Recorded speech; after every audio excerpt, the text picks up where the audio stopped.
Viral di media sosial, selik ke gadis begoco 3 lawan 3 di tengah jalan di Palembang yang disaksikan oleh sejumlah wong singgo jadi sorotan netizen.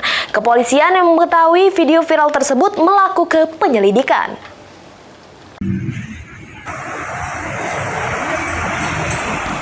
Inilah potongan video yang viral di media sosial yang selik ke 3 gadis begoco sama 3 gadis di tengah jalan.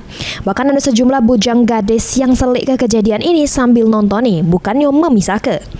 Dari penelusuran tim liputan, kejadian ini terjadi di Jalan Senopati, Talang Semut, Bukit Kecil, Palembang. Anggota Polsek Ilir Barat 1 Palembang yang mengetahui video yang viral tersebut langsung mendatangi TKP. Namun sayangnya para bujang gadis sudah tidak ada lagi di TKP.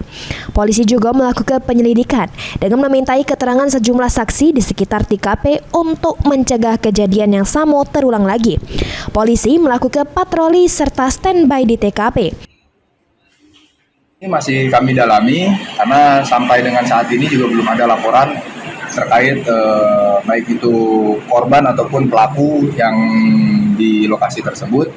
Untuk personil masih mencari informasi berdasarkan keterangan dari masyarakat sekitar.